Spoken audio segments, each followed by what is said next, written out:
Assalamualaikum warahmatullahi wabarakatuh. Selamat pagi teman-teman, berjumpa lagi dengan Bu Amin dan Dina. Iya, jangan lupa sebelum belajar berdoa dulu ya. Hari ini Bu Amin dan Bu Dina akan menyampaikan pembelajaran tentang sirah para nabi. Yang pertama adalah Nabi Adam alaihi salam. Nabi Adam adalah manusia pertama yang diciptakan oleh Allah dari segumpal tanah liat.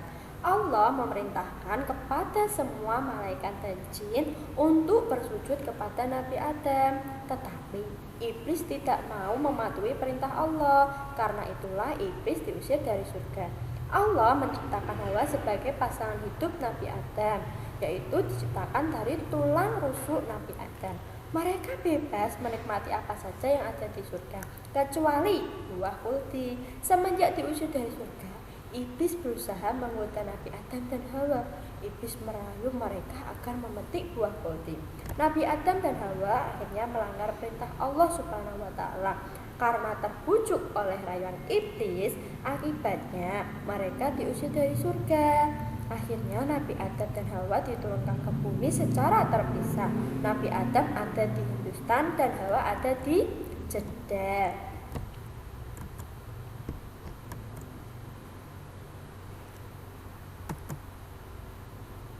Nabi Adam dan Hawa berdoa agar dipertemukan kembali. Bertahun-tahun saling mencari dan akhirnya Allah Subhanahu wa Ta'ala mengabulkan doa mereka. Allah Subhanahu wa Ta'ala mempertemukan Nabi Adam dan Hawa di padang Arafah.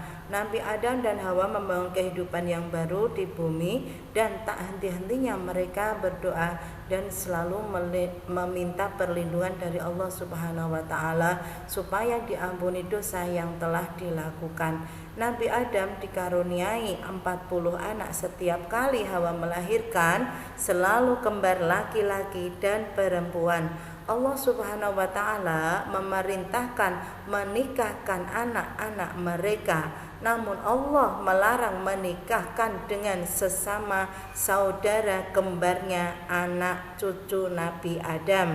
Terus bertambah hingga akhirnya mereka tersebar luas di seluruh bumi.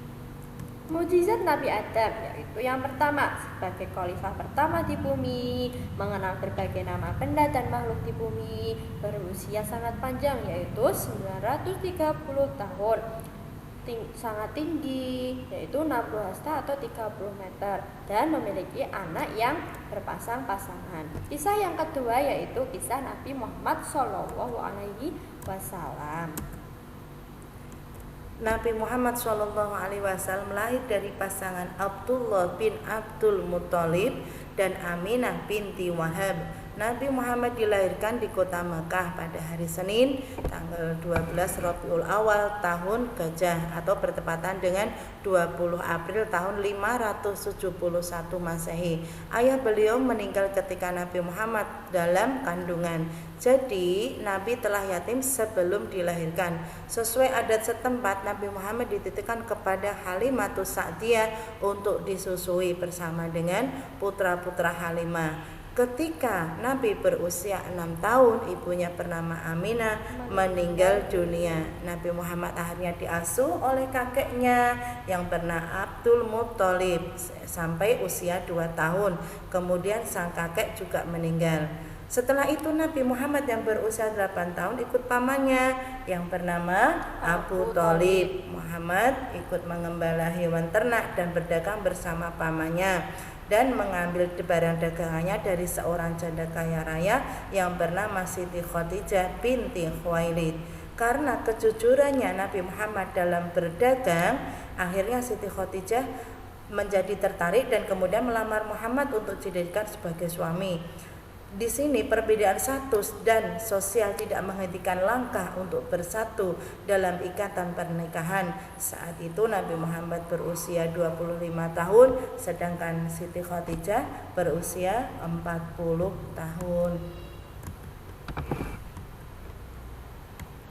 Nabi Muhammad menerima wahyu pertama pada usia 40 tahun ketika berkhalwat di Gua Hira. Malaikat Jibril pun datang dan turunlah wahyu yang pertama, yaitu surat Al-Alaq ayat 1-4 yang bertepatan dengan tanggal 17 Ramadan yang kini diperingati sebagai malam nuzulul Quran atau malam turunnya Al-Quran. Nabi melakukan dakwah secara sembunyi-sembunyi.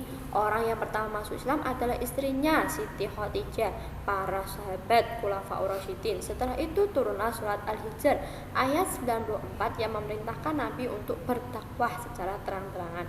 Pada tahun ke-11 menjadi Nabi, Rasulullah SAW mengalami peristiwa yang menyedihkan. Abu Thalib dan istrinya Khadijah wafat di tahun tersebut, dan tahun itu disebut Yaumul Husni yang artinya hari duka cita. Setelah itu Allah kemudian mengutus malaikat Jibril untuk mendampingi Rasulullah melakukan perjalanan dari Masjidil Haram ke Masjidil Aqsa yang disebut Isra Mi'raj. Dalam perjalanan itulah Rasulullah mendapatkan perintah sholat 5 waktu yang wajib dikerjakan oleh seluruh umat Islam. Dalam masa Rasulullah, harta yang wajib dizakati adalah binatang ternak, emas dan perak, tumbuh-tumbuhan, anggur kering dan kurma. Prinsip yang diajarkan Rasulullah yaitu mengajarkan untuk saling berbagi dalam kepedulian. Nabi Muhammad SAW wafat pada usia 63 tahun bertepatan pada tahun 632 Masehi.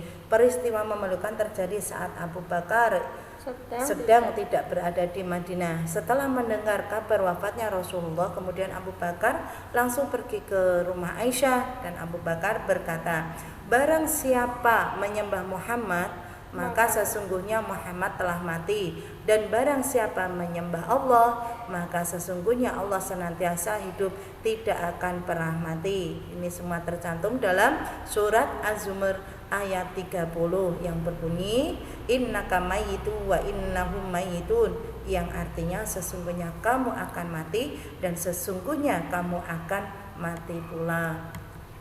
Mukjizat dari Nabi Muhammad yang pertama itu adalah Al-Quran, dapat membelah bulan, air memancar dari sela-sela jemari, air hujan, Isra Mi'raj, susu yang mengenyangkan banyak orang, dan menyembuhkan sakit mata. Yuk kita nyanyi dulu ya, tentang kisah Rasul ya. Sama-sama ya, tirukan Bu Guru ya.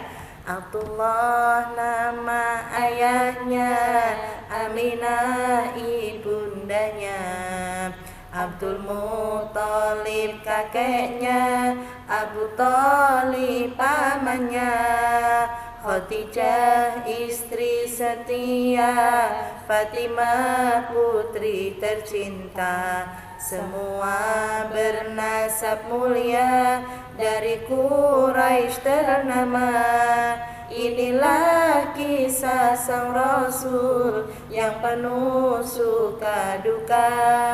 Inilah kisah sang Rasul yang penuh suka duka, yang penuh suka duka, yang penuh suka duka. Ya, demikian tadi kisah para Nabi Allah. Ada Nabi Adam alaihissalam dan Nabi Muhammad SAW. Semoga kita dapat mengambil hikmah dari cerita sejarah para nabi tersebut. Sekian. Wassalamualaikum warahmatullahi wabarakatuh.